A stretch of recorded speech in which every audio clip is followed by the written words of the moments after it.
नमस्कार, आप सभी का पुनः स्वागत है आयकर विषय में। आज का हमारा जो टॉपिक है वह है आयकर एवं सेवा कर में पंजीयन।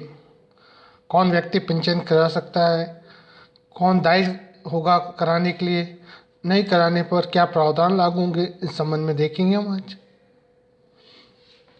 एक करदाता का सकल कारोबार निर्धारित सीमा से अधिक हो या धारा 24 के अंतर्गत सम्मिलित किया गया हो तो उसे पंजीकरण करवाना आवश्यक है।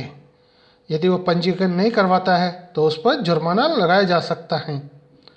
माल एवं सेवा कर में पंजीयन 3 प्रकार का होता है। पहला है अनिवार्य पंजीयन।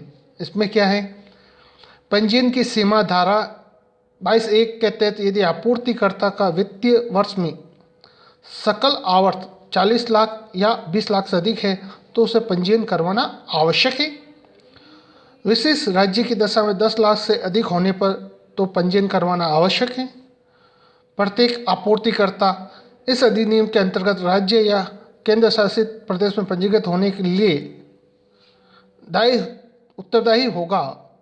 विशेष श्रेणी के राज्यों के अलावा जहाँ से वह एक कर योग्य आपूर्तिकर्ता है, अगर वित्तीय लाभ है, केवल माल की आपूर्ति 40 लाख है, सेवा एवं माल 20 लाख की आपूर्ति 20 लाख है। मणिपुर, मिजोरम, नागालैंड, त्रिपुरा आदि की दशा में 10 लाख, अरुणाचल प्रदेश, असम, जम्मू कश्मीर, मेघालय, हिमाचल, उत्तराखंड आदि की दशा में 20 लाख।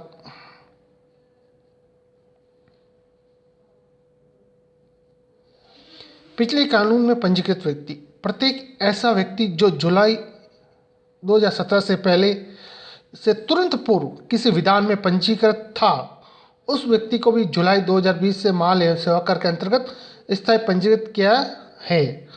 जो व्यक्ति माइग्रेशन फॉर्म नहीं भर पाए हैं उनका पंजीकरण निरस्त कर दिया गया है।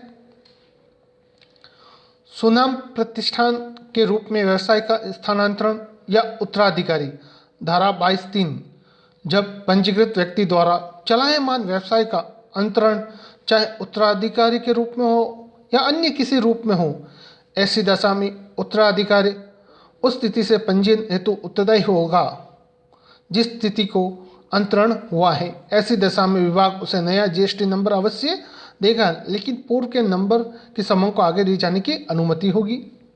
4, न्यायालय के आदेश या संविलियन की दशा में धारा 22(4), जब न्यायालय या ट्रिब्यूनल के आदेश के अधीन संविलियन की दशा में व्यवसाय का हस्तांतरण होता है तो जिस स्थिति को रजिस्ट्रार ऑफ कंपनीज समावलन का प्रमाण पत्र जारी करती है, उस स्थिति से हस्तांतरित पंजीयन के लिए उत्तरदायी होगा।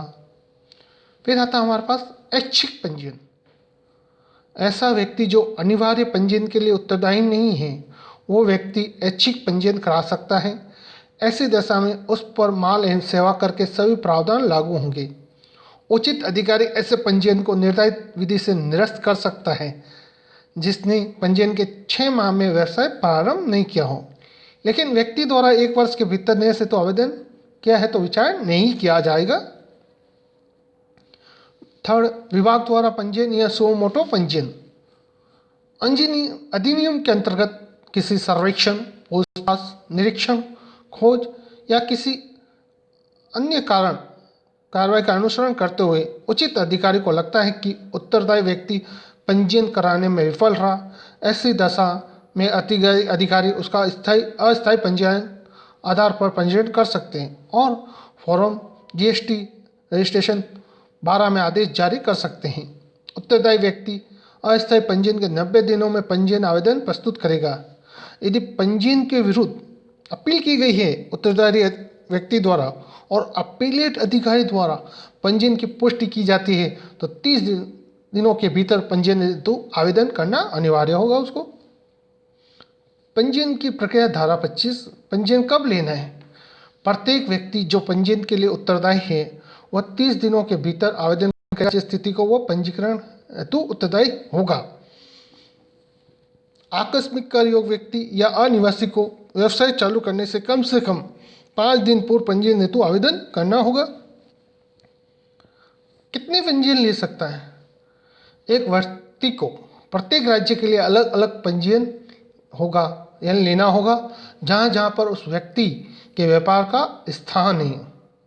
प्रत्येक व्यक्ति को इनपुट सेवा वितरक के रूप में एक अलग पंजीयन लेना होगा। प्रत्येक व्यक्ति को सेज में इकाई के लिए अलग पंजीयन लेना होगा, उस पंजीयन के अलावा जो वहाँ पे वो ले रखा है। पंजीयन कहाँ पे किया जाएगा? पंजीयन हेतु केंद्रीय प्रत्यक्ष बोर्ड द्वारा निर्धारित पोर्टल यानी जीएसटी पोर्टल www.gst.go.in पर आवेदन करना होगा और इस आवेदन के लिए उसके पास पैन का होना आवश्यक है। जब ये आवेदन करते का निर्धारित प्रक्रिया के अनुसार उसे जीएसटी मिलेगा। तो जीएसटी क्या है? जो नंबर है उसमें क्या है? पहले 2 अंक राज्य कोड के हैं, अगले 10 अंक पैन के हैं, अगला अंक एक पैन पर एक राज्य में पंजीयन का है सीरियल नंबर, उससे अगला अंक आगे उपयोग के लिए खाली रखा गया है और उससे अगला अंक चेक अंक है जो विभाग द्वारा काम में लिया जाता है। इस प्रकार से कौन पंजीयन कराएगा, किस प्रकार से पंजीयन कराएगा आपने देखा। आशा करता हूँ वीडियो पसंद आया होगा। लाइक और सब्सक्राइब करना ना भूलें। धन्यवाद।